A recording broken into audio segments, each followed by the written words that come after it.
हम्म,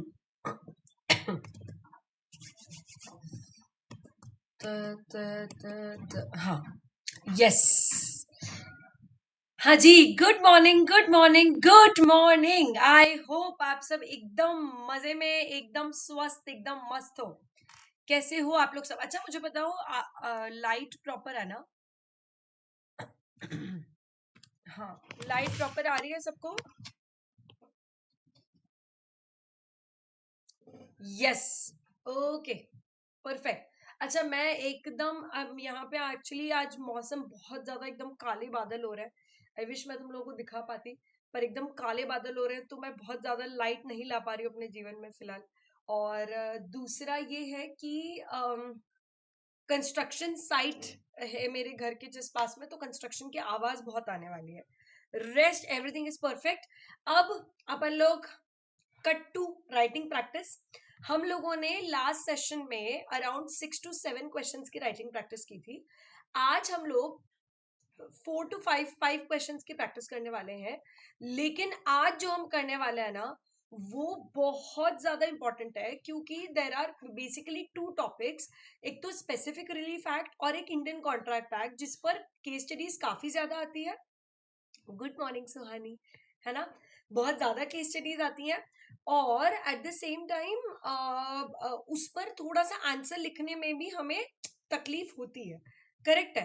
तो इसीलिए मैं आप सबको बोलना चाहती हूँ कि कोशिश करो कि अगर आप लोग, आवाज नहीं आ रही है? आवाज नहीं आ रही है क्या? आ रही है, हाँ। एक बार वॉल्यूम बढ़ाओ ना पूजा। हाँ, तो कोशिश करो कि आप लोग ये सेशन अभी लाइव ही अटेंड करो।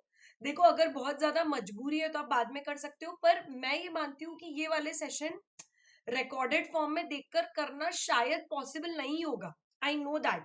मतलब मैं अपनी तरफ से रिकॉर्डिंग तो प्रोवाइड करूंगी ही, पर आई ऑल्सो बिलीव दैट ये वाले सेशंस को आप लोग रिकॉर्डेड फॉर्म में नहीं कर पाओगे, क्योंकि वो ये डुएबल ही नहीं है। मतलब आप करने बैठोगे तो आपको रियलाइज हो जाएगा। वैसे मैं ये बात उन्हीं बच्चों से कर रही हूँ जो लाइव अटेंड कर रहे हैं, पर आप लोग अगर अपने दोस्त वोस्त भी हैं तो उनको भी बोल दो कि वो लाइव ही अटेंड करें सेशन, है ना? मैं राइटिंग प्रैक्टिस वाले ग्रुप पर ही डालूंगी इसकी डिटेल्स, और कहीं नहीं डालूंगी। जो अपना ग्रुप बना हुआ है सिर्फ उसी पे डालूंगी। ठीक है, चलो गाइस शुरू करते हैं। Ready? All set? All set for the love of drafting. Ma'am, is the last session uploaded because of office hours? I could not attend. Last session YouTube पे uploaded है। मैं बस उसकी link share करना आप लोगों को भूल गई थी, तो वो मैं अभी कर दूंगी। मतलब just when the session ends मैं आप लोगों को अभी कर दूंगी।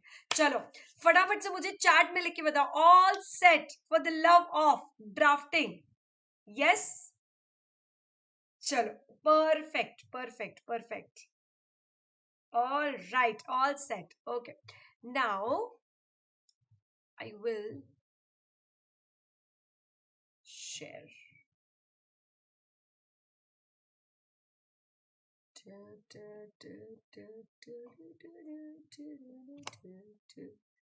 दिख रहा है क्या आप लोगों को? नहीं दिख रहा ना?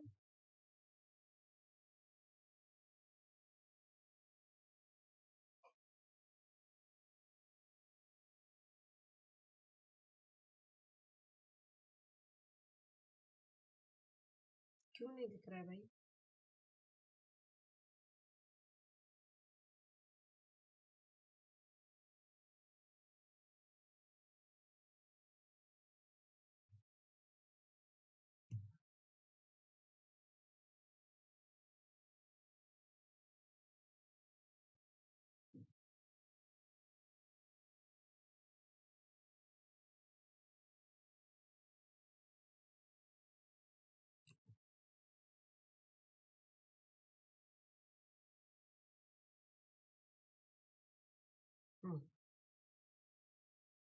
अब दिखेगा आई थिंक।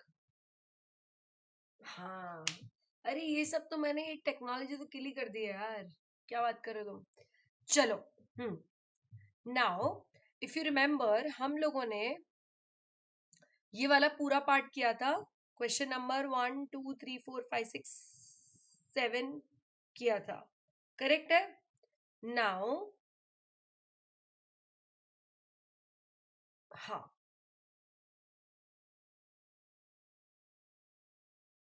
ओके, अभी हम लोग करने वाले हैं क्वेश्चन नंबर 9। ठीक है, क्वेश्चन 9 आप लोगों को दिख रहा है? ठीक है, क्वेश्चन 9 शुरू करते हैं। नहीं नहीं, थ्योरी भी है और ड्राफ्ट भी है। अभी मैं ड्राफ्ट नहीं करवा रही हूँ, अभी मैं सिर्फ थ्योरी करा रही हूँ। मतलब आज का अपना लास्ट सेशन रहेगा पार्ट ए की थ्योरी प्रैक्टिस का। इसके बाद मैं सीधे पार्ट बी की थ्योरी प्रैक्टिस करवाऊंगी, केस स्टडीज, और उसके बाद सीधे ड्राफ्ट करेंगे अपन, है ना। तो इसके बाद अपने 2 सेशंस और होंगे ड्राफ्टिंग के।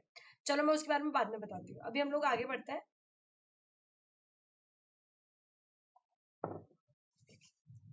हाँ, A mortgages his house property to secure a loan.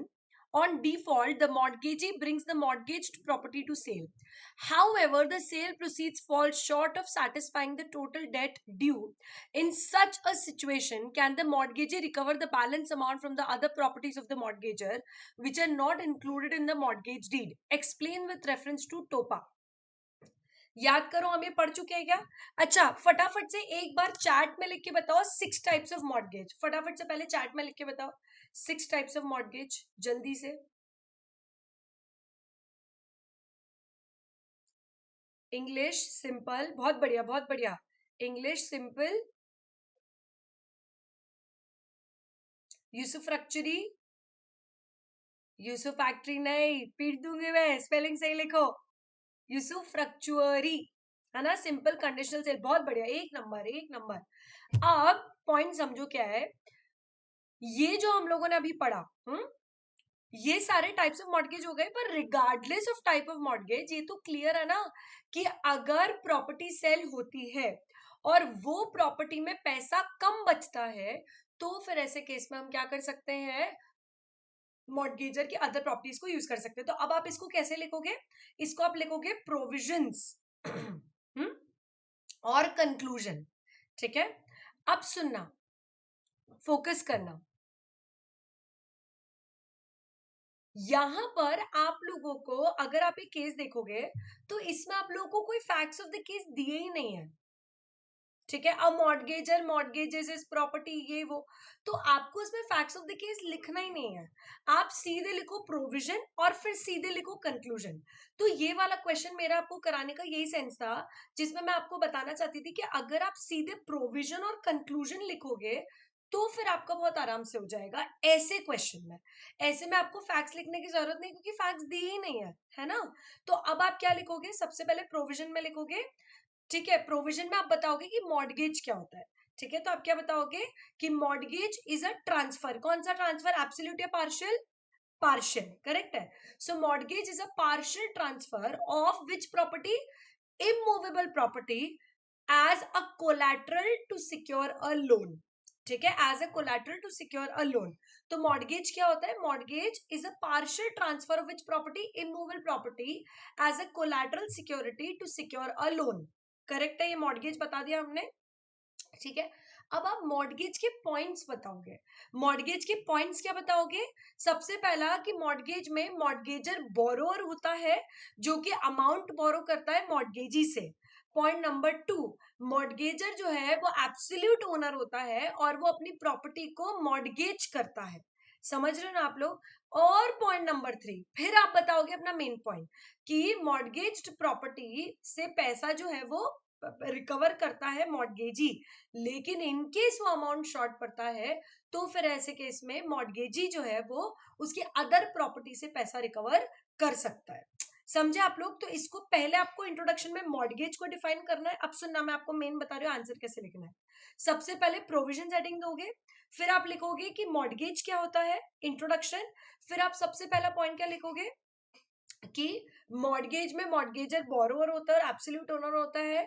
दूसरा, मॉर्गेजर अपनी प्रॉपर्टी को एज कोलैटरल देता है। और तीसरा, अगर उसकी प्रॉपर्टी कम पड़ती है तो मॉर्गेजी अदर प्रॉपर्टी से पैसा रिकवर कर पाएगा। ये अपना हो गया प्रोविजन। फिर एक लाइन छोड़ के सीधे कंक्लूजन। ठीक है, therefore it is hereby concluded that. फिर आप वो लिखोगे कि इन केस मॉर्गेजी जो है वो, इन केस मॉर्गेजी को बैलेंस रिकवर करना है तो वो मॉर्गेजर के अदर प्रॉपर्टी से भी रिकवर कर सकता है, और इसकी लैंग्वेज जो है वो आपको क्वेश्चन में ही मिल जाएगी। समझ में आ गया सबको? लिखोगे अभी आप लोग इसको फटाफट से, ठीक है। ये चूंकि बहुत सिंपल सा क्वेश्चन है, इसलिए try to write it in 4 minutes, ठीक है। 4 मिनट के अंदर इसको लिखना शुरू करो, ठीक है। And your time starts now.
Done.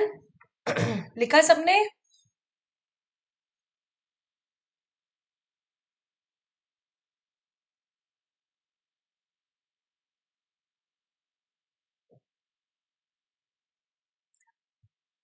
अभी तक किसी को कोई दिक्कत?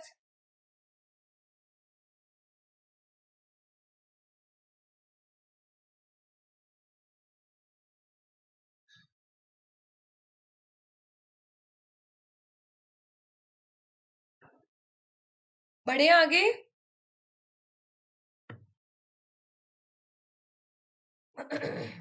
ओके चलो। स्पीड गाइस, स्पीड थोड़ी इंप्रूव हो रही है आप लोगों की, एक डायरेक्शन मिल रहा है, तो स्पीड में थोड़ा और काम बेटर लग रहा है आप लोगों को। यू कैन बी ऐसा बेयर ऑनेस्ट विथ मी, एकदम अपना सब चलता है। कंक्लूजन, सागर कंक्लूजन में हम क्या लिखेंगे? कंक्लूजन में हम लिखेंगे it is hereby concluded that. देखो एक चीज तो आप लोग याद कर लो कि हमें कंक्लूजन कैसे लिखना है, it is hereby concluded that, ठीक है। Fair now. सुनना ध्यान से, it is hereby concluded that के बाद आपको क्या लिखना है? That mortgagee shall recover the loan amount from mortgaged property. However, in case mortgaged property falls short, the sales proceeds of the mortgaged property falls short, then mortgagee shall recover the amount from other personal properties of the mortgager. बस यही है। बढ़े आगे? चलो अब next पर आते हैं।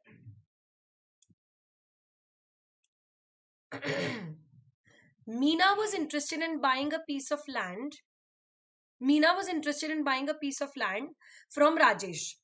Rajesh, knowing well that the land was already mortgaged to a bank, deliberately concealed the fact and assured Meena that land was free from all encumbrances. On the basis of this assurance, Meena purchased the land and later discovered the mortgage when the bank initiated recovery proceedings. Meena sues Rajesh for fraud.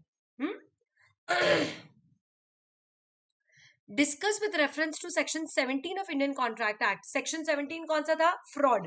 Weather Rajesh conduct amounts to fraud and what remedies are available to Meena. ठीक है, question नहीं दिख रहा है क्या आप लोगों को? दिख रहा है? मैम कंक्लूजन ऐसे स्टार्ट कर सकते हैं कि in light of the above provision. हाँ करिश्मा, ऐसे कर सकते हो in light of the above provision, फिर उसके बाद it is hereby concluded that, वो आप कर सकते हो.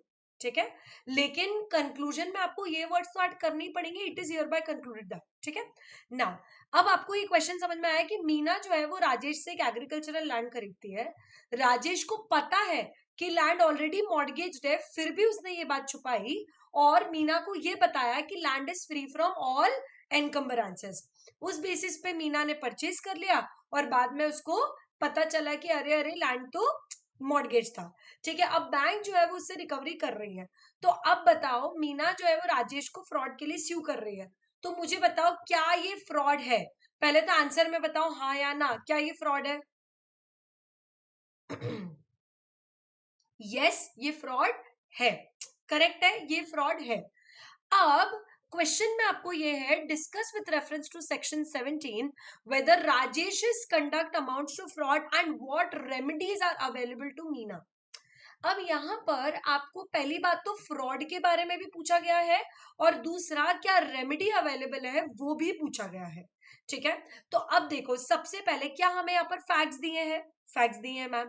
तो क्या हम इसको provision, facts of the case और कंक्लूजन की फॉर्म में लिखेंगे? बिल्कुल लिखेंगे. तो पहली बात तो हमारा आंसर 3 पैराग्राफ में रहेगा, provision, facts of the case and conclusion. बहुत बढ़िया सत्यम, एक्टिव कंसीलमेंट ऑफ फैक्ट. अब मेरा पॉइंट बहुत सिंपल है कि आप प्रोविजन, फैक्ट्स, कंक्लूजन तो लिखोगे, लेकिन यहाँ पर फैक्ट्स और कंक्लूजन तो देखो आपका बहुत इजी है. मेन आपका यहाँ पर क्या है? प्रोविजन और कहीं एक हद तक के कंक्लूजन. तो अब मैं आपको बोलना चाह रही हूँ, सब लोग एकदम ध्यान से सुनना. सबसे पहले हम प्रोविजन में बताएंगे कि फ्रॉड क्या होता है.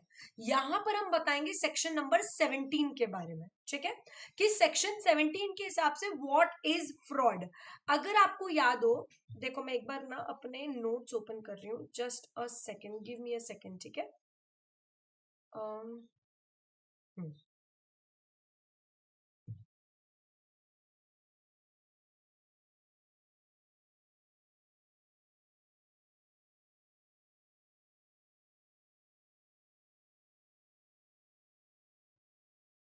मैं आप लोगों को अपने वाले नोट्स खोल के बताती हूँ कि अपने को कौन सा पार्ट लिखना है.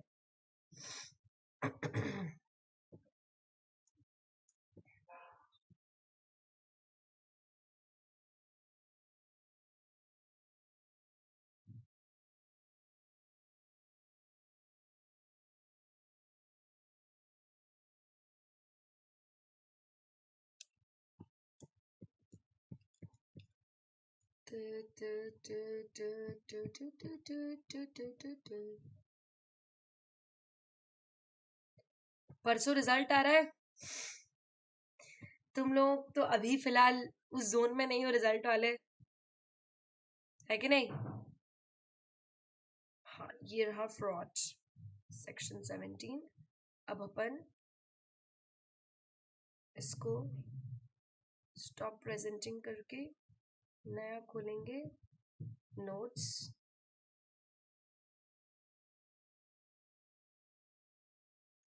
मैम मेरा तो ओल्ड सिलेबस से बहुत बुरा हाल है.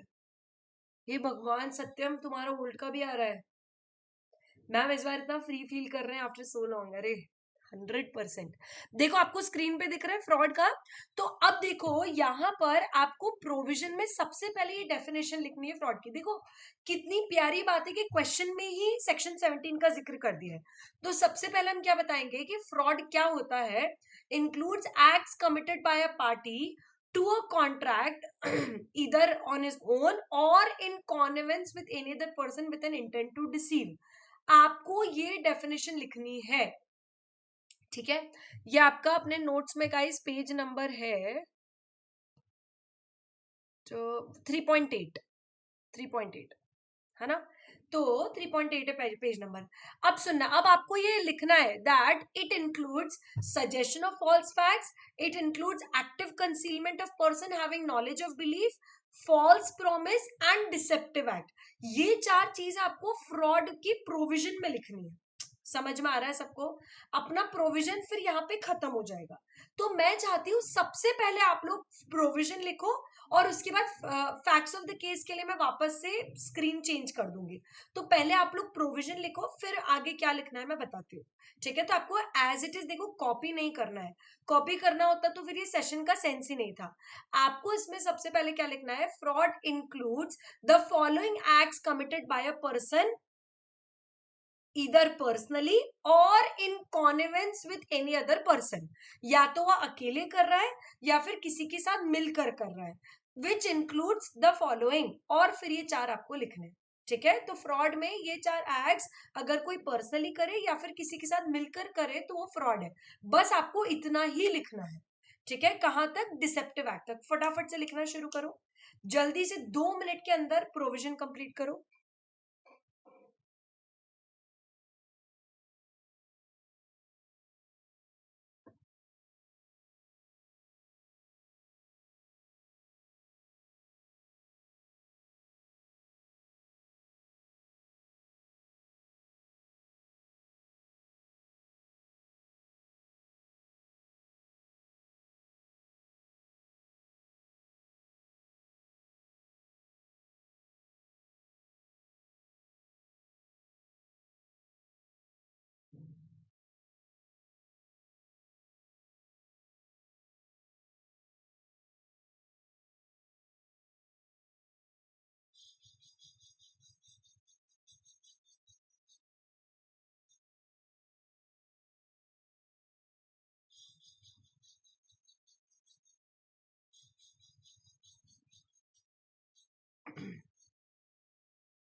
ओके लिखा सबने? परफेक्ट। अब आप लोगों को यहां पर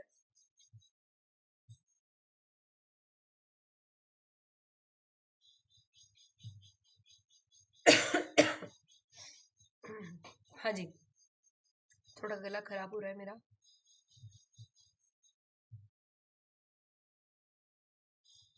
हाँ जी, अब देखो, अब आप लोगों को यहाँ पर क्या लिखना है फैक्ट्स ऑफ द केस में, बिल्कुल 2 लाइन में। ठीक है, कि मीना जो है she bought a land, she bought, interested interested कुछ नहीं, सीधे आगे की बात पर आओ कि Meena bot a land from Rajesh where Rajesh assured that property is free from encumbrances. However, the property was mortgaged to bank, which bank later on initiated recovery from Meena. बस डायरेक्टली ऐसा कि Meena bought the land from Rajesh where Rajesh assured that the property is free from encumbrances. However, later on, bank conducted recovery proceedings from Meena because the property was mortgaged to bank. ठीक है, एक 2 line का अपना क्या हो गया, facts of the case. अब हम किस पे आएंगे गाइस, कंक्लूजन पे। अब कंक्लूजन में हम क्या लिखेंगे, it is hereby concluded that, दो आप लोगों को यहाँ पर कंक्लूजन लिखना है, क्योंकि अगर आप देखोगे आपको यहाँ पर 2 क्वेश्चंस पूछे गए हैं। ठीक है, पहला क्वेश्चन क्या है, whether Rajesh amounted to fraud, और दूसरा what remedies are available to Meena. Correct है, 2 क्वेश्चंस है यहाँ पर। तो सबसे पहले आपको क्या लिखना है कि conclusion number 1, it is hereby concluded that, number 1, according to section 17, Rajesh's conduct amounted to fraud as it was active concealment of fact intentionally.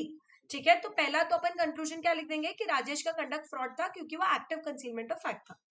अब दूसरा हम किसके बारे में बताएंगे, remedies available to Meena.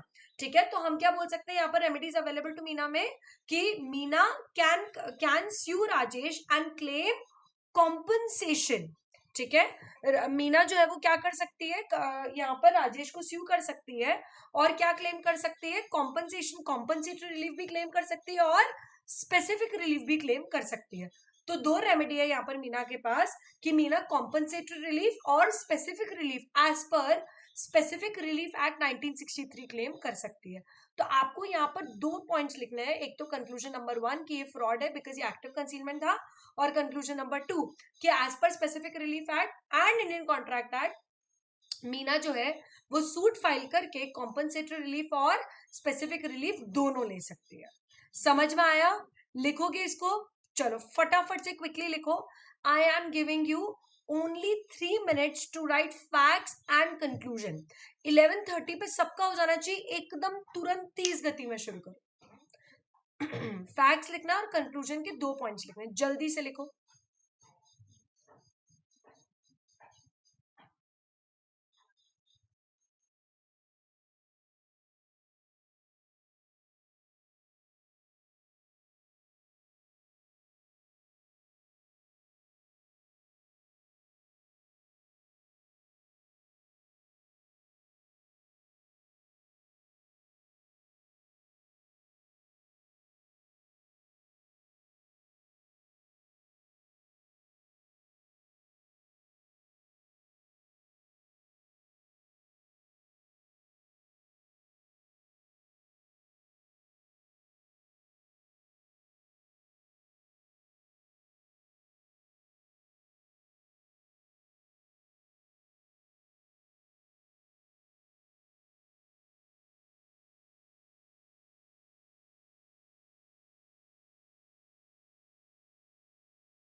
Ananya, आपको अभी फैक्ट्स ऑफ द केस और कंक्लूजन लिखना है। अगर आपने बिल्कुल अभी ज्वाइन किया है ना, तो आई रेकमेंड कि नेक्स्ट क्वेश्चन से ज्वाइन मतलब शुरू करना, क्योंकि इस क्वेश्चन को अपन ने पार्ट्स में किया था ऐसा। तो नेक्स्ट क्वेश्चन से कंटिन्यू करना।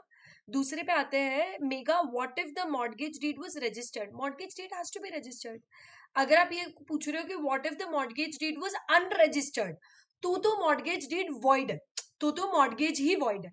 ठीक है, अगर अनरजिस्टर हुआ तो मॉर्गेज का कोई वो नहीं है। अगर आपको याद हो लास्ट राइटिंग प्रैक्टिस में हम लोगों ने पढ़ा था कि अगर कोई कंपल्सरी रजिस्टेबल डॉक्यूमेंट है लाइक मॉर्गेज डीड, आपने उसको रजिस्टर नहीं कराया तो वो इमूवेबल प्रॉपर्टी को अफेक्ट नहीं करता है, तो वही है, वो मॉर्गेज ही वैलिड नहीं रहेगा इफ इट इज अनरजिस्टर्ड।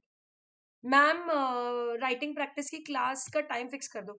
हाँ यार, ये एक्चुअली कैसा है ना, I was planning to do so. Problem क्या हो रही है, I wanted to start but मैं थोड़ा सा ज्यादा स्टक हूँ चीजों में अभी, तो मैं थोड़ा सा इन बिटवीन थिंग्स हूँ। पर मुझे तुम ऐसा ये संडे का टाइम दो, आई फिक्स अ टाइम। ठीक है, of course it is not going to be every day. ये नेक्स्ट वीक में 2 बार रहेगी क्लास, मैं उसका टाइम एक फिक्स कर दूंगी सो दैट आपके लिए थोड़ा सा और इजी हो जाएगा, ऐसा है ना। चलो, ऑल राइट, नेक्स्ट पे आते हैं गाइस।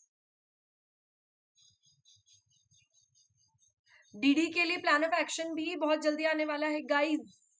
डीडी के लिए तो कुछ और क्रेजी है भाई। डीडी तो मैं I will ensure that you scoring 60+ no matter what. Okay, चलो नेक्स्ट क्वेश्चन पे आएंगे गाइस।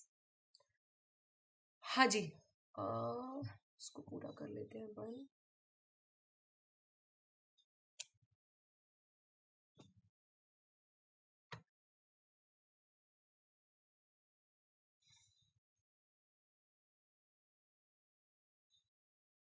हाँ जी। आपको अगर याद हो,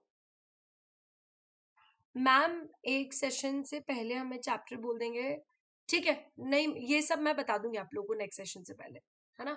ना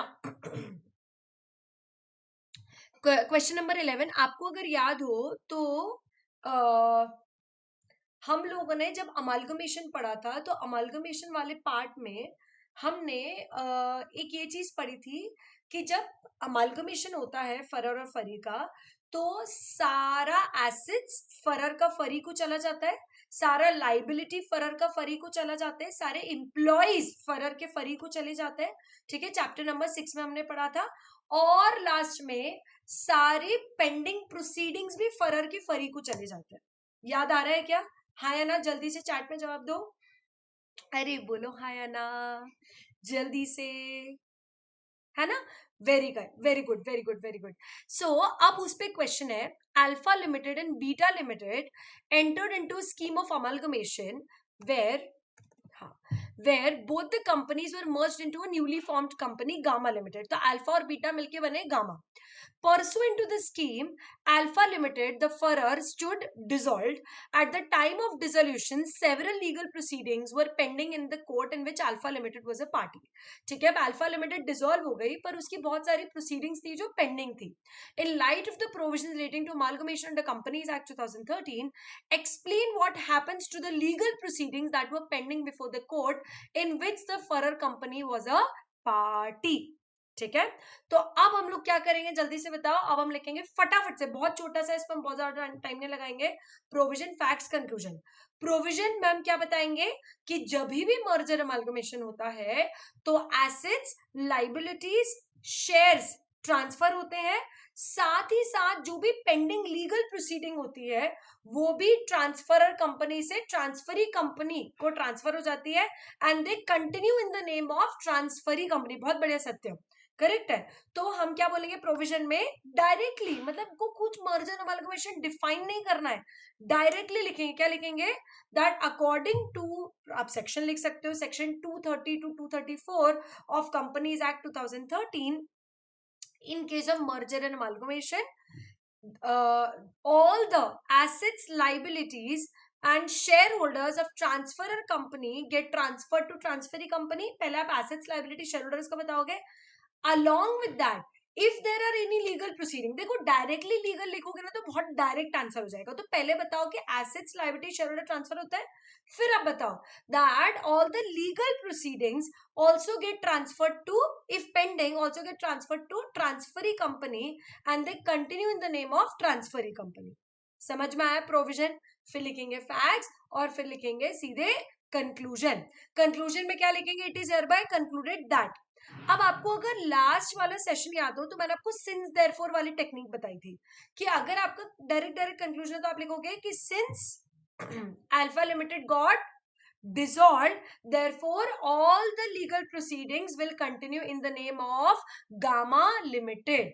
ठीक है, तो आप इसमें क्या बताओगे कि सारी लीगल प्रोसीडिंग्स जो है वो since alpha limited got dissolved during amalgamation, therefore, since therefore all the legal proceedings shall continue in the name of gamma limited। इसको आप लिखोगे फटाफट से 5 मिनट के अंदर अंदर। 11:40 इज द डेडलाइन। अगर आपने ये 5 मिनट में लिख लिया और अंदर लिख लिया तो आप किल कर दोगे ड्राफ्टिंग के पेपर में। फटाफट से लिखो प्रोविजन, फैक्ट्स, कंक्लूजन। प्रोविजन में आपको बताना है कि मर्जर अमलगमेशन में share liabilities, sorry assets, liability, share transfer होते हैं। फिर आप साथ में लिखोगे कि लीगल प्रोसीडिंग भी अगर कोई पेंडिंग है तो वो भी किसको ट्रांसफर हो जाती है? आपके ट्रांसफरी कंपनी के नाम पे कंटिन्यू होती है। फिर फैक्ट्स और फिर कंक्लूजन। जल्दी से लिखो।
डन, बहुत बढ़िया, बहुत बढ़िया, एक नंबर, एक नंबर, बहुत ही बढ़िया यार, क्या प्यारे बच्चे हो तुम लोग यार।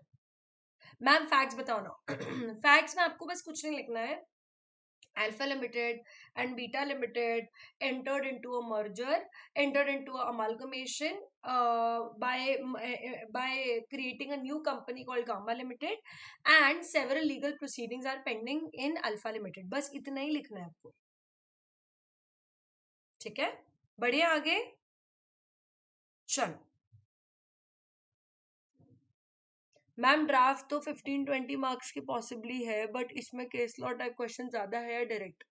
नहीं नहीं, ये जो अपन अभी कर रहे हैं ये मैं सिर्फ केस स्टडीज करवा रही हूँ ऐसा। पर ड्राफ्ट देखो, तुम 30 मार्क के तो एक्सपेक्ट करो। मतलब तुम अगर ओवरऑल अभी देखोगे ना पैटर्न, तो ड्राफ्ट का वेटेज बढ़ता जा रहा है।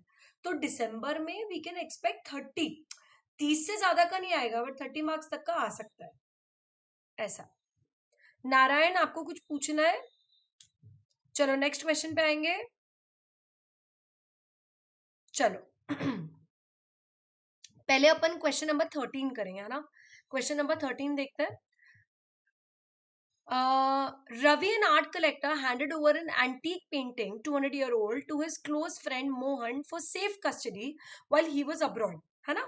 Now, रवि जो है वो एक आर्ट कलेक्टर है, उसने अपने क्लोज फ्रेंड को क्या दे दी है?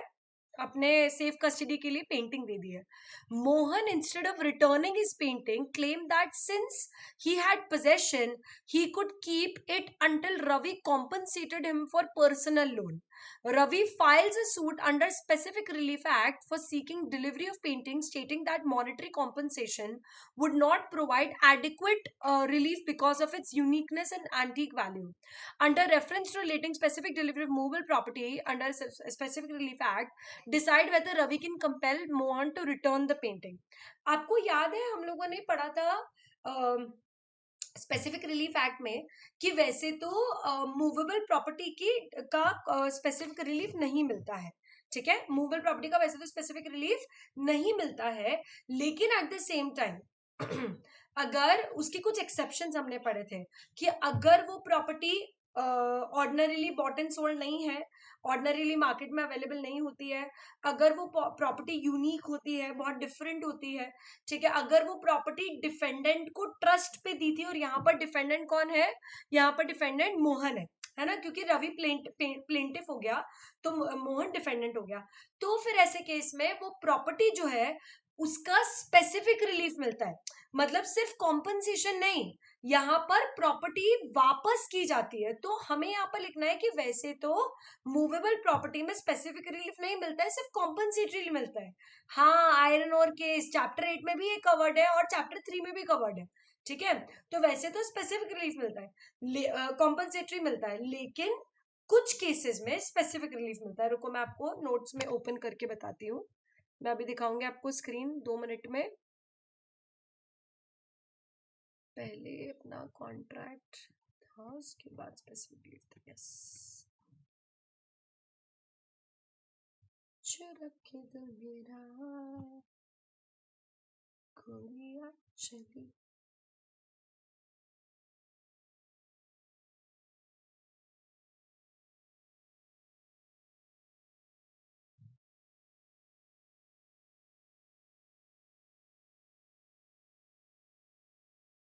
हम्म,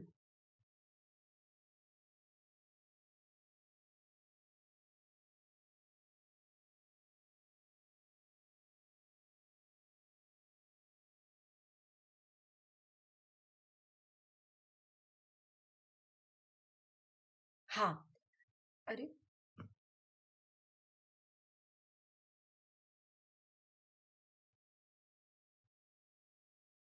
देखो, ये दिख रहा है section 7 of specific relief act, ठीक है? तो हम इसमें ये बताएंगे that a person can not be compelled to deliver movable property, but in exceptional cases the person will be compelled to deliver movable property. सबसे पहला, when the thing claimed is held by defendant as agent or trustee, where compensation money would not afford the plaintiff adequate relief, जब compensation enough नहीं होगा। दूसरा, जब defendant को as trustee हमने दिया था, तीसरा, when it would be difficult to ascertain the actual damage caused by the defendant, and चौथा, when the possession of the thing claimed has been wrongfully transferred from the plaintiff. तो सबसे पहले आपको section 7 जो आपको यहाँ पर दिख रहा है, आपको सबसे पहले सेक्शन 7 के बारे में लिखना पड़ेगा कि ये केसेस में, ये जो आपको दिख रहा है, ये केसेस में मूवेबल प्रॉपर्टी को डिलीवर करना पड़ता है. तो पहले आप फटाफट से प्रोविजन लिखो. प्रोविजन क्या लिखोगे आप सेक्शन 7 के हिसाब से? आप सीधे लिखोगे that according to section 7 of specific relief act, in case of movable property, plaintiff can only recover compensation. In case of movable property, plaintiff can recover only compensation. However, in exceptional cases, plaintiff can recover movable property as specific relief. तो वैसे तो compensation मिलता है, पर कुछ cases में specific relief मिलता है. और वो 4 केसेस कौन से हैं? वो ये 4 केसेस आपको जो नजर आ रहे हैं वो ये केसेस है, ये ए, बी, सी और डी. तो ये आप लोग लिखोगे सबसे पहले प्रोविजन में. फिर जैसे ही प्रोविजन कंप्लीट होगा फिर आप लिखोगे facts of the case. Facts of the case में आप क्या लिखोगे? फैक्ट्स ऑफ द केस में आप बताओगे, फैक्ट्स ऑफ द केस अभी आप बाद में लिखना, पहले आप लिखो ये वाले प्रोविजन. ठीक है, क्विकली लिखो फटाफट से. पहले प्रोविजन, ज्यादा बड़ा नहीं लिखना है, थोड़ा छोटा छोटा करके ही लिखना है.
मैं एक बार फिर से बता देती हूँ. तो बेसिकली हमने इसमें क्या देखा? हमने इसमें देखा कि क्या मूवेबल प्रॉपर्टी की रिकवरी अगर आपको करनी है, जैसे अगर आपको मूवेबल प्रॉपर्टी किसी भी केस में रिकवर करनी है, आपने उसको दी थी या आपने उसको बेचा, उसने आपको पैसे नहीं दिए, एनीथिंग ऑफ दैट सॉर्ट, तो क्या मूवेबल प्रॉपर्टी का आपको स्पेसिफिक रिलीफ मिलता है? क्वेश्चन समझे क्या? तो ऐसे केस में आप ये पहले बताओगे as per section 7 movable property का सिर्फ कॉम्पनसेटरी रिलीफ मिलता है. फिर आप बताओगे 4 केसेस जो आपको स्क्रीन पर दिख रहे हैं जिसमें मूवेबल प्रॉपर्टी का आपको स्पेसिफिक रिलीफ मिलता है. और वो 4 केसेस कौन से हैं? पहला केस कौन सा है जिसमें कॉम्पनसेशन जो है वो नहीं, सबसे पहला केस कौन सा है जिसमें जो मूवेबल प्रॉपर्टी वो डिफेंडेंट को एज एजेंट डिलीवर की थी. दूसरा, कॉम्पनसेशन इज नॉट एडिक्वेट. तीसरा, it will be extremely difficult to ascertain the actual loss. And चौथा, possession was wrongfully claimed by defendant, तो रॉन्गफुली ट्रांसफर टू डिफेंडेंट. तो ये 4 अपने को थोड़ा शॉर्ट शॉर्ट लिखना है. एज इट इज पूरा पूरा लैंग्वेज लिखोगे तो प्रॉब्लम है. ये अपन ने लिख लिया. उसके बाद हम क्या लिखेंगे? अब सीधे facts of the case. Facts of the case में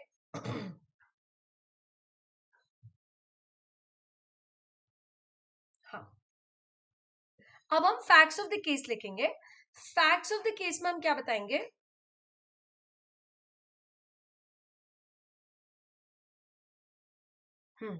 फैक्ट्स ऑफ द केस में हम क्या बताएंगे, that Ravi, see that directly Ravi handed over a antique painting, पूरा आर्ट कलेक्टर 200 ईयर ओल्ड, इतना पूरा नहीं लिखना है। देखो मैं क्या बोल रही हूँ, nobody is going to read facts of the case, तो यू कैन कट फैक्ट्स, ठीक है। So Ravi handed over the painting to Mohan for safe custody.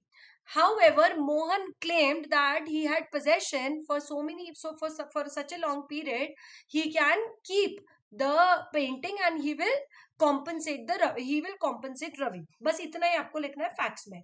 फिर आप कंक्लूजन बताओगे क्या, कंक्लूजन में आप ये बताओगे that according to section 7, since the painting is unique and considering provisions of section 7, Ravi can claim specific delivery of the property and can also claim compensation along with it. वो specific delivery भी ले सकता है और साथ में क्या ले सकता है, compensation. तो बस आपको इतना ही लिखना है कि in reference to the provision, it is hereby concluded that Ravi can claim compensation as well as delivery of the movable property. बस इतना ही आपको लिखना है. एक लाइन का आपका, 2 लाइन 3 लाइन का आपका कंक्लूजन रहेगा बस. नहीं ना गुंजन, तो अपने को प्रोविजन तो पूरा ही लिखना पड़ेगा ना. प्रोविजन जब हम लिख रहे हैं वो तो पूरा ही लिखेंगे, प्रोविजन कट थोड़ा ना करेंगे. कंक्लूजन में हम ये बताएंगे कि उसको एज एजेंट या ट्रस्टी दिया था और उसने धोखा दिया. ठीक है, आप कंक्लूजन में लिख सकते हो that since Ravi had handed over the property to Mohan on trust, but Mohan had breached the trust, therefore mohan shall be liable for specific delivery of the property and ravi can also claim compensation. समझे क्या?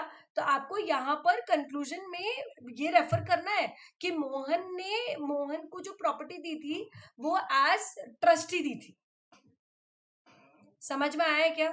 ठीक है, चलो फटाफट से इसको लिखो, facts of the case और कंक्लूजन को जल्दी से.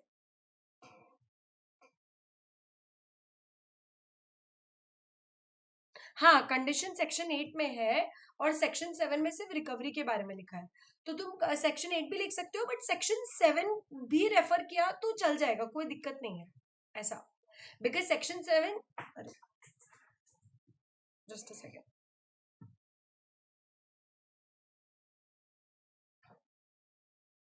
यस, बिकॉज सेक्शन 7 जो है दैट इज अपना ये अपना सेक्शन 7 जो है वो पर्टिकुलरली तुम समझ जाओ, section 7 is the ruling section ऐसा.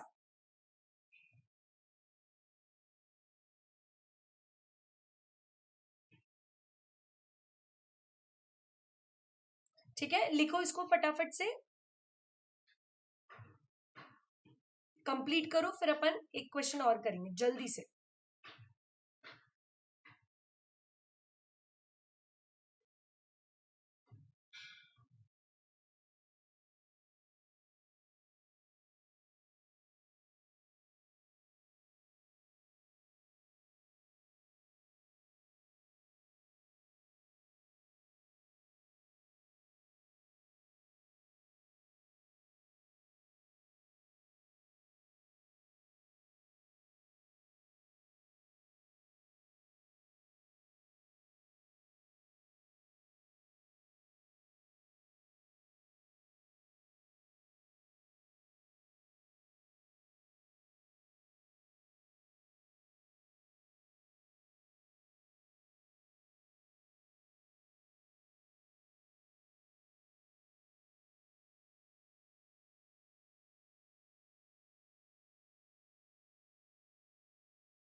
बढ़े आगे, नेक्स्ट पे आएंगे क्या?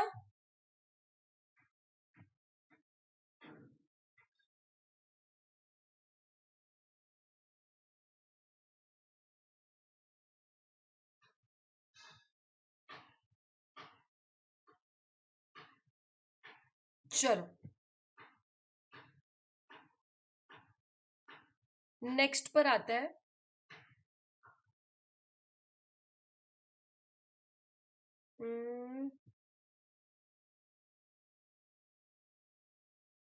हाँ, ये वाला करते हैं। क्वेश्चन 18 ये बहुत इंपॉर्टेंट है क्योंकि इसका आया था। मैम रवि को प्रॉपर्टी भी मिलेगी और कॉम्पेंसेशन, हाँ हाँ मिलेगा ना।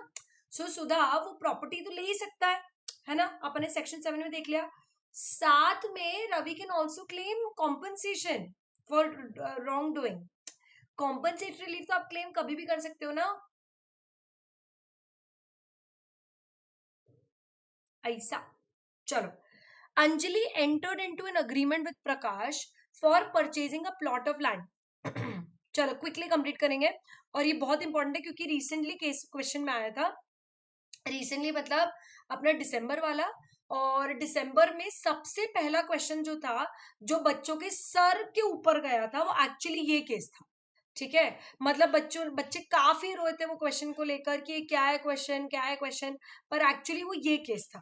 ठीक है, चलो, इट इज एक्चुअली सेक्शन 17। ठीक है, अपन अभी देखते हैं क्वेश्चन सेक्शन 17 और specifically fact. Anjali entered into an agreement with Prakash for purchasing a plot of land. Prakash at the time of agreement had no ownership title but assured Anjali that he would obtain the same soon. Anjali paid part of the purchase money and took possession of the land. Later, the true owner of the property, Suresh, tried to evict Anjali, contending that Prakash had no authority to sell the land. Anjali files a suit claiming protection under specific relief against Suresh. Discuss whether Anjali can enforce her rights as a purchaser against Suresh even though Prakash had no valid title at the time of agreement. ठीक है, अभी question आप समझो। Section 17, sorry, section 13, not section 17, section 13. uh, uh, uh,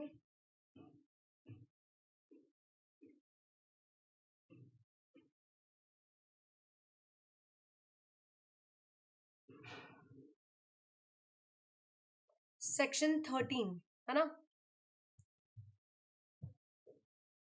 3.17 पे आ जाओ। ठीक है, अब देखो ये आपको दिख रहा है सबको। अब देखो ये क्या है, सेक्शन 13 बात करता है राइट्स ऑफ परचेजर की।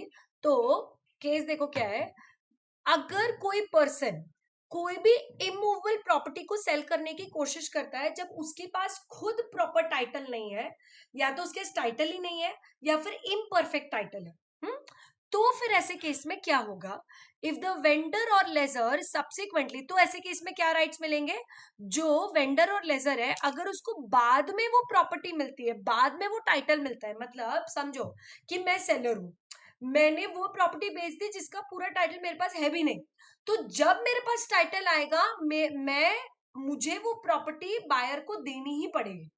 पहला केस समझ में आया। सेक्शन 13 क्या बोलता है, ये है राइट ऑफ बायर। ठीक है, तो सबसे पहले मैंने गलती क्या करी एज सेलर, मैंने वो प्रॉपर्टी सेल करने की कोशिश करी जिसका पूरा टाइटल मेरे पास था ही नहीं।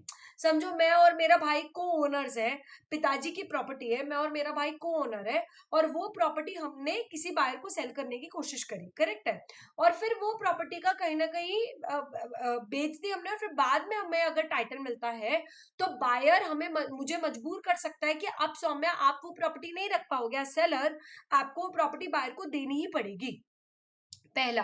दूसरा, अगर मैंने कोई प्रॉपर्टी, ठीक है, जो कि मॉर्गेज थी, वो प्रॉपर्टी मैंने बायर को दी, तो बायर से जो पैसा मुझे मिलेगा वो पैसा यूज करके मुझे अपने मॉर्गेजी से प्रॉपर्टी छुड़वानी ही पड़ेगी। फॉर एग्जाम्पल एक प्रॉपर्टी है जो मॉर्गेज्ड है, वो मैंने बैंक को मॉर्गेज कर रखी है, अब मैंने इसके बारे में कुछ नहीं बताया किसी को भी, जब बाद में पता चला तो जो मेरा बायर है वो मुझे मजबूर कर सकता है कि जो पैसा उसने मुझे दिया है वो पैसा मैं किसको पे करूंगी, मॉर्गेजी को जो बैंक है, और वो प्रॉपर्टी को रिलीज करवाऊंगी। ये राइट किसका है, बायर का राइट है। समझ में आया सबको? ठीक है, अब देखो यही केस है हमारा किसका, यहां पर। ठीक है, केस समझो क्या है।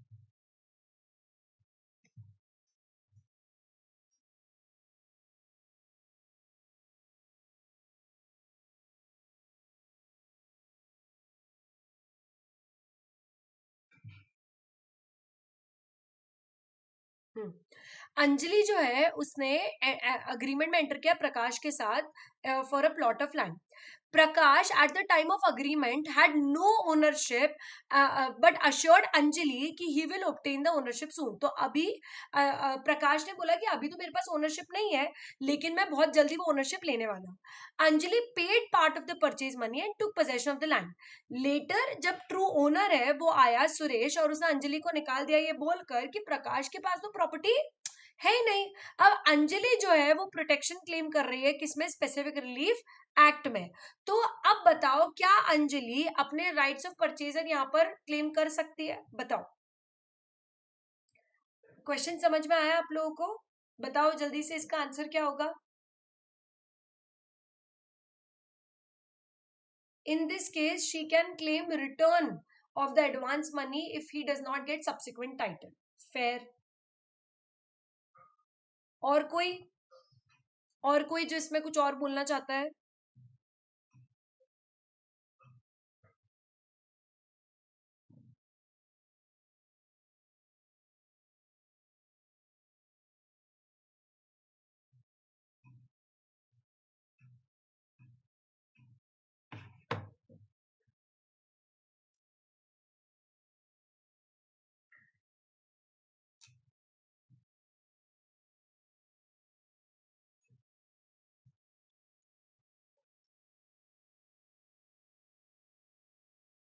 हाँ जी. अगर सब्सटैंशियल इंटरेस्ट आ गया तो contract otherwise refund. Fair fair fair, बहुत बढ़िया. इंटरेस्ट भी क्लेम कर सकते हैं. अंजलि के नॉट एनफोर्स राइट. फेयर. देखो सेक्शन 13 कब अप्लाई होता है ना, जब सब्सिक्वेंट टाइटल सेलर के पास आ गया. यहां पर सेलर के पास टाइटल आया ही नहीं ना, राइट. यहाँ पर तो सेलर ने बोला, मतलब प्रकाश ने बोला कि मुझे टाइटल मिलेगा और मैं दे दूंगा, पर टाइटल मिला ही नहीं. तो अंजलि यहाँ पर क्या क्लेम कर सकती है? अंजलि अपना क्या क्लेम कर सकती है? अंजलि सूट फाइल करके she can claim refund of her what. वो क्या क्लेम कर सकती है यहाँ पर? रिफंड क्लेम कर सकती है. सबसे पहला उसकी अर्नेस्ट मनी का, और दूसरा वो कुछ इंटरेस्ट भी, मतलब in the name of damages भी क्लेम कर सकती है. पर वो किससे क्लेम करेगी? प्रकाश से क्लेम करेगी. समझ में आया सबको अभी? ठीक है ना.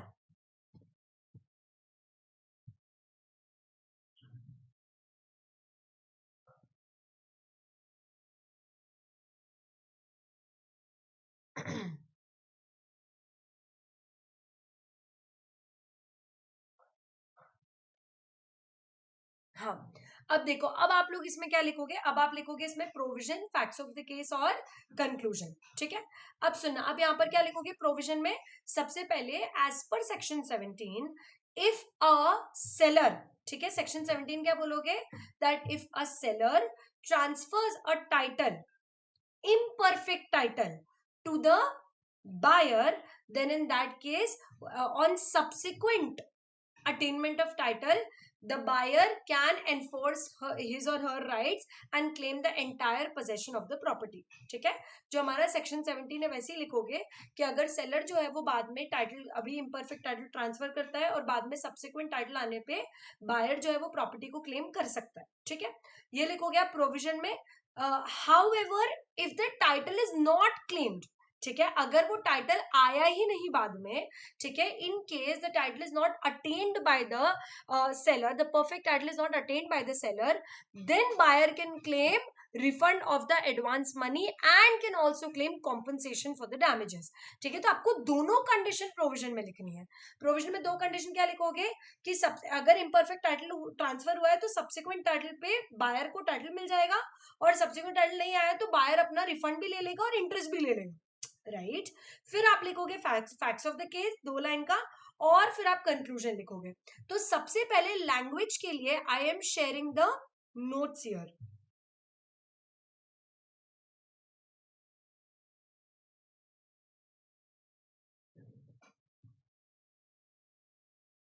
हाँ, बेसिकली आपको ये वाला पार्ट लिखना है, ये वाला ए पॉइंट.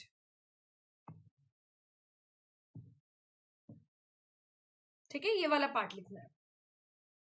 जल्दी से लिखो, है ना. सेक्शन 17 वाला.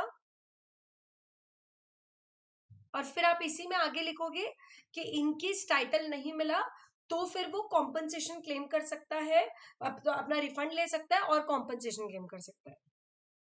हाँ, सेक्शन 13।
सी वाला नहीं तो ए और सी दोनों ही तो लिख रहे हैं अपन, देखो ना, ए और सी दोनों ही तो लिख रहे हैं अपन।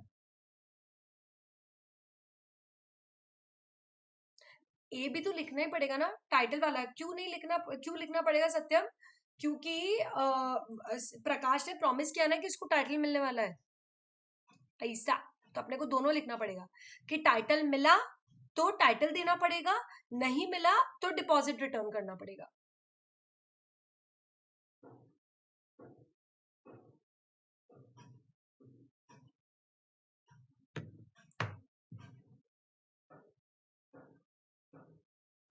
लिखा है क्या सबने फैक्ट्स ऑफ द केस? अब फैक्ट्स ऑफ द केस सब लोगों ने लिखा क्या, पहले ये बताओ।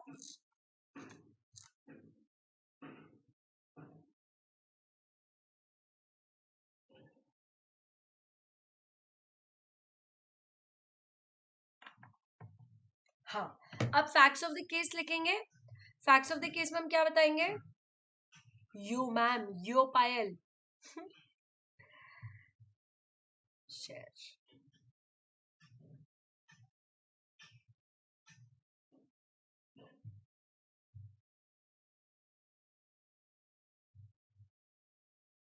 हाँ, अब क्या बताएंगे? That Anjali and Anjali bought a land from Prakash directly.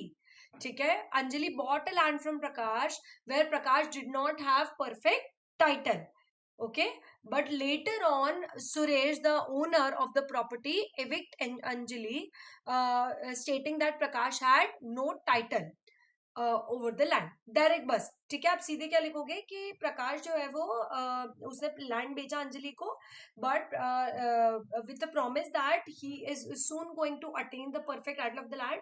How ever the original owner of the property that is Suresh evicted Anjali on the basis of title. ठीक है, बस इतना ही आपको लिखना है। फिर कंक्लूजन में क्या लिखोगे?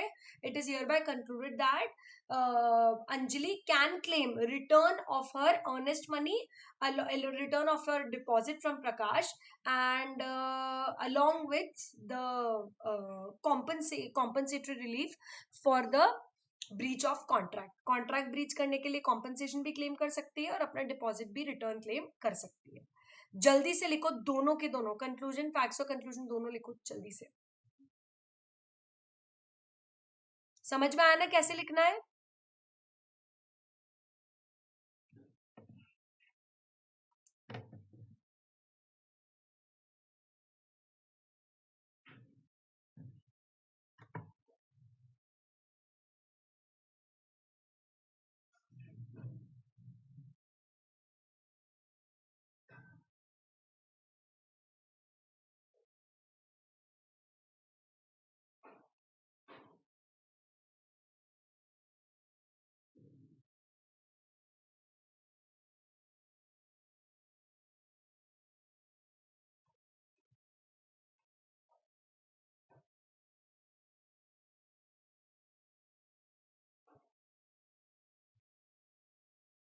कंक्लूजन क्या होगा, कंक्लूजन में हम बताएंगे अंतिमा it is hereby concluded that, और पॉइंट सी वाला जो था वो क्या था, that Anjali will be Anjali shall be shall claim the refund of her deposit amount paid to Prakash and shall also claim compensation for breach of contract.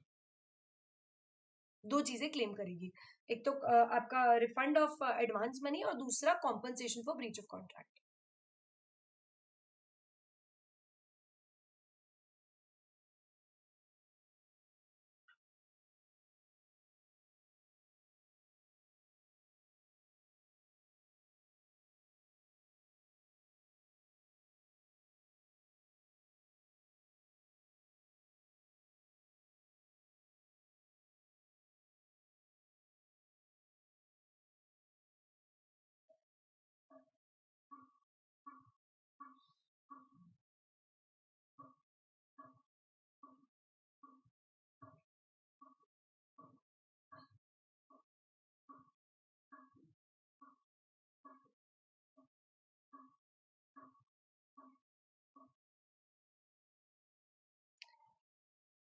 Done, बहुत बढ़िया, एक नंबर, परफेक्ट. कैसा लगा आपको आज का सेशन? मजा आया? यस, बहुत ज्यादा मजा आया, कम मजा आया, एक नंबर, पागल हो गए? बताओ जल्दी से. बहुत मस्त है ना? अब कॉन्फिडेंस आ रहा है आप लोगों को, है ना? कमल मैम इंपॉर्टेंट डाउट्स बता दो. मैंने एक वीडियो ऑलरेडी डाल दिया है, आप मेरे इंस्टाग्राम पे जाओ. इंस्टाग्राम पे मैंने एक वीडियो डाला है ईट दैट फ्रॉग वाला, ठीक है? वो देखो, और उसमें मैंने आपको सारे इंपॉर्टेंट ड्राफ्ट्स का बताया है कि कौन कौन से ड्राफ्ट्स आपको करने हैं. मतलब ये important exam point of view से नहीं है, ये आपको अभी प्रेपरेशन के लिए कौन से ड्राफ्ट्स करने हैं, मतलब अभी इन डेज में कौन से करना है, ठीक है? नंबर 1. नंबर 2, आप लोगों को एक और चीज जो मैं आपको बताना चाहती थी वो ये थी कि एक ये बोला था ड्राफ्ट, हाँ, एक ये हो गया. दूसरा, मैंने एक स्टडी प्लान डाला है यूट्यूब पे, ठीक है, ड्राफ्टिंग का, कि आपको स्टडी प्लान मतलब आपको कैसे करना है ओवरऑल दिसंबर के लिए, तो वो आपको देखना ही है. तो आपको दो चीजें देखनी मेरे एंड से. सबसे पहले मैंने एक वीडियो डाला है, क्या डाला मैंने वीडियो, ये भगवान मैं आज बहुत ज्यादा भूल रही हूँ. हाँ, मैंने एक वीडियो डाला है इंपॉर्टेंट ड्राफ्ट्स का, ईट दैट फ्रॉग करके मैंने वीडियो डाला है, देखना बहुत जरूरी है आप लोगों के लिए, ठीक है? दूसरा, सेम चीज मैंने यूट्यूब पे भी डाली है अगर आप इंस्टाग्राम पे नहीं हो तो, ठीक है? तीसरा, आपको एक हाउ टू मतलब एक स्टडी प्लान ऑफ ड्राफ्टिंग, आप ऐसे सर्च करना study plan of drafting by CS Saumya Kataria, तो आपको वो भी मिल जाएगा. और एक मैंने ड्राफ्टिंग डीडी का एक इतना अच्छा वीडियो डाला था, किसी ने देखा भी नहीं है वो. हाँ, देखो उस वीडियो को जाके और अच्छे अच्छे कमेंट्स करो, मुझे तुम लोगों का प्यार बहुत अच्छा लगता है यार, ठीक है? मैंने ड्राफ्टिंग डीडी का एक ऐसे रैंडम वीडियो डाला है इंस्टाग्राम पे, यूट्यूब पे भी डाला है, ठीक है? काफी ऐसा अभी तक के स्क्रीनशॉट्स एंड रैंकर्स एंड वो वाले, तो वो वाले देखना. यशस्वी मैंने देखा था उसका कमेंट, ठीक है? तो अगर सच में आपको अच्छा लगा हो तो वो देखना. Yes, alright guys, I will see you very soon coming week में, जिसमें हम लोग पार्ट बी, हाँ, पार्ट बी के केस स्टडीज प्रैक्टिस करेंगे, ठीक है? सो पार्ट बी के केस स्टडीज आप लोग देखना, और पार्ट बी की प्रिपरेशन आप लोग करना. 15 डेज का प्लान मैंने बताया था, वो 15 डेज का प्लान आपने किया तो ड्राफ्टिंग में आप किल कर दोगे, ट्रस्ट में आप किल कर दोगे. मेरा एम है आपको 60+ दिलवाना, ठीक है? Yes, so now I will see you super soon, and watch all the videos that I've told you till now, and I will share this PDF immediately just after this session. Okay guys, bye, see you. बहुत सारा प्यार, love you, see you, bye, take care. Yes, recording में upload कर रही हूँ, और दोनों lecture की लिंक, यूट्यूब की लिंक मैं अपने राइटिंग प्रैक्टिस वाले ग्रुप पे डाल रही हूँ, ठीक है? एग्जीक्यूटिव से क्वेश्चन नहीं आते, वो क्वेश्चन प्रोफेशनल के होते हैं, आपको लगता है कि वो एग्जीक्यूटिव के. बाय.